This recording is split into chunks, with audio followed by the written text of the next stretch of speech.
మోదీ అనే ఒక వ్యక్తి వల్ల మళ్లీ బీజేపీ రాజకీయాల్లో ఇంతటి భారీ మార్పు వస్తుందని ఎవ్వరూ ఊహించలేదు.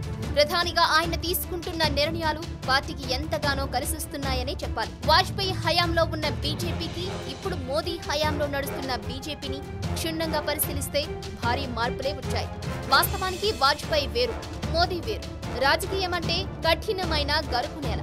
దాని మీద ఆపకుండా పరుగులు పెడుతూ అందరి ఆమోదంతో గమ్యం చేరడం, ఎదురు దెబ్బలు తగిలినా లెక్క చేయకుండా ముందుకు సాగిపోవడం. ఇదంతా ఎందుకంటే నైతికత అనేది చాలాసార్లు పనిచేయదు. సిద్ధాంతాలను చాలాసార్లు పక్కన పెట్టాల్సి వస్తోంది. ప్రజల తీర్పుకు అనుగుణంగా కొన్నిసార్లు మార్పు చేసుకోవాల్సి వస్తోంది.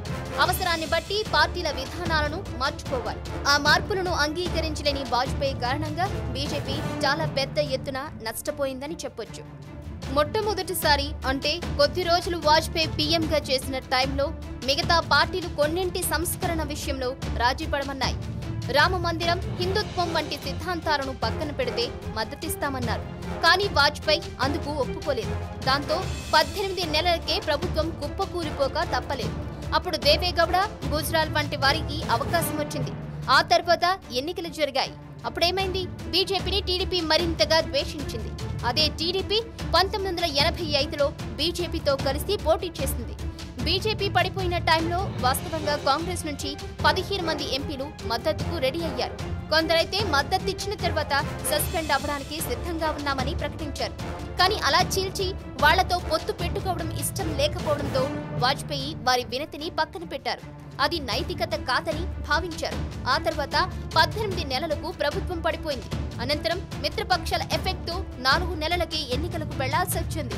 2004లో కాంగ్రెస్ కు బీజేపీకి మధ్య స్వల్ప తేడాతో ఓటమి చెందాల్సి వచ్చింది. ఆ రోజున కొన్ని పార్టీలు బీజేపీకి మద్దతిస్తామని చెప్పినా వాజ్పేయి అందుకు అంగీకరించలేదు. గతంలో కాంగ్రెస్ కూడా సింగిల్ గా ఉండాలని అనుకునేది. కానీ కూటమి వల్ల తప్పేం లేదని భావించి కూటములు కట్టడం ప్రారంభించింది. ఇప్పుడు మోదీ కూడా ఎక్కడ ఎలా ఉండాలో అక్కడ అందుకు తగ్గట్టుగా వ్యవహరిస్తున్నారు. కొన్ని సిద్ధాంతాల్లో మార్పులు తీసుకువచ్చారు. అందుకే విజయాలను అందుకుంటున్నారు. అయితే మోదీకి, అమిత్ షాకు వాజ్పేయి తరహాలో ఆలోచనలు లేవు. నైతికతతో పాటుగా జనాకర్షణ కూడా కావాలని భావించే నాయకులు మోదీ, అమిత్ షా. అందుకే కొన్ని పక్షాలతో పొత్తుకు దిగారు. ప్రత్యేక రాష్ట్రం కావాలన్న కశ్మీర్ని ఒక దారికి తెచ్చుకుని పొత్తు పెట్టుకున్నారు.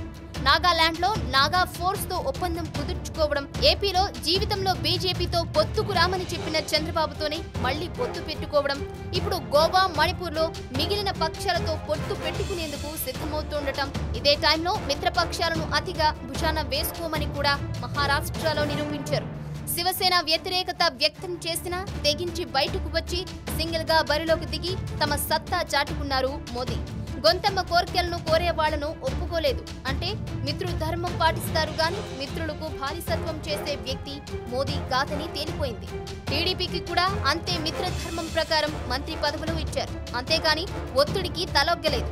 అన్నింటికంటే ముఖ్యంగా మత పార్టీగా ముద్రపడిన పార్టీని అభివృద్ధి పార్టీగా తీసుకువచ్చారు. అగ్రకులాలు, అగ్రవర్ణాల పార్టీగా బీజేపీకి పేరుండేది. దాన్ని తిరగతోడారు. భారతీయ పార్టీ తరపున ఒక బీసీ ప్రధాని అవుతారని ఎవరూ ఊహించలేదు. ఇదే టైంలో దేశవ్యాప్తంగా పెద్ద ఎత్తున బీసీలు, ముస్లింలు సైతం మోదీకి మద్దతిస్తున్నారు. ఇదే సమయంలో ముస్లింలకు భద్రత కల్పిస్తూ ముస్లింలలో ఉన్న లోపాలను ధైర్యంగా ఎత్తి చూపిన నాయకుడు మోదీ. తలాఖ్ విషయంలో అలాంటివి కుదరవని చెప్పడమే ఇందుకు నిదర్శనం.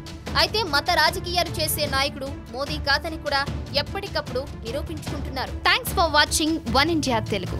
For more details please subscribe one India Telugu. Don't forget, share and like. Thank you.